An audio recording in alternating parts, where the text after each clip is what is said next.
প্রধানমন্ত্রী শেখ হাসিনা বলেছেন, কোটার বিষয়টি আদালতে বিচারাধীন, এ বিষয়ে নির্বাহী বিভাগের কিছুই করার নেই। তবে আন্দোলনের নামে ধ্বংসাত্মক কিছু করলে, পুলিশের ওপর আক্রমণ করলে আইন আপন গতিতে চলবে বলেও হুঁশিয়ারি দেন তিনি। প্রধানমন্ত্রী আরও বলেন, দুর্নীতি করে হাতে নাতে ধরা পড়লে ব্যবস্থা নেওয়া চলবেই। দুর্নীতির ক্ষেত্রে আপন পর দেখে কাউকে ছাড় দেওয়া হবে না বলেও স্পষ্ট জানিয়ে দেন তিনি। তিস্তা মহাপ্রকল্পে চীনের আগ্রহের কথা জানিয়ে শেখ হাসিনা বলেন, বাংলাদেশ চায় এই কাজটি ভারত করুক। মুহিবুল্লাহ মুহিবের রিপোর্টে বিস্তারিত। রবিবার বিকেলে গণভবনে চীন সফর নিয়ে আয়োজিত সংবাদ সম্মেলনে বক্তব্য রাখেন প্রধানমন্ত্রী শেখ হাসিনা। এ সময় চীনের সাথে হওয়া বিভিন্ন সমঝোতা চুক্তির কথা তুলে ধরেন তিনি। এক প্রশ্নের জবাবে শেখ হাসিনা বলেন, কোর্টের বিষয় কোর্টই সমাধান হতে হবে। কোটা বিরোধীরা আইন আদালত মানছে না উল্লেখ করে শেখ হাসিনা বলেন, আদালতে যখন কোনো রায় হয় তখন নির্বাহী বিভাগের কিছুই করার থাকে না।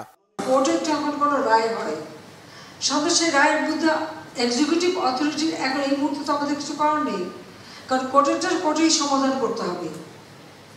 এখন যারা আন্দোলন করছে তারা তো আইন মানবে না, আদালত মানবে না, সংবিধান কি তারা চেনে না। আদালতে যখন চলে গেছে, তার যখন রায় হয়েছে, তো সেই রায়ের বিরুদ্ধে এখন এই মুহূর্তে আমার তো দাঁড়ানোর কোনো অধিকার নেই।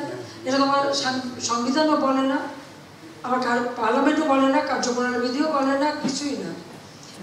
এই যে মেধা আর কোটা নিয়ে, তো কোটা আর মেধা তো এক জিনিস না। তো এইখানে দ্বন্দ্বটা সৃষ্টি করে, এটা একটা ট্যাকটিস। তার মানে কি, মুক্তিযুদ্ধের সন্তান নাতিপুতিরা কেউ মেধাবী নেয়, যত রাজাকারের বাচ্চারাও নাতিপুতি হলো মেধাবী, তাই না?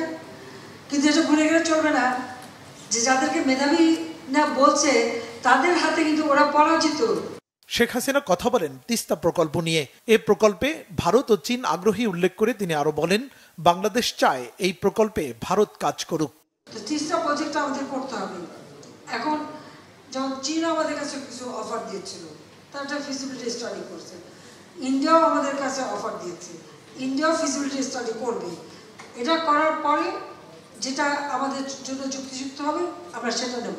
তবে আমি এখানে বেশি প্রাধান্য দেব যে এটা ইন্ডিয়া করুক, কারণ তিস্তা পানিটা ইন্ডিয়াই আটকে রেখেছে। কাজে তাদের কাছে আমাদের যদি আদায় করতে হয়, তো এই প্রজেক্টের কাজ তাদেরই করা উচিত।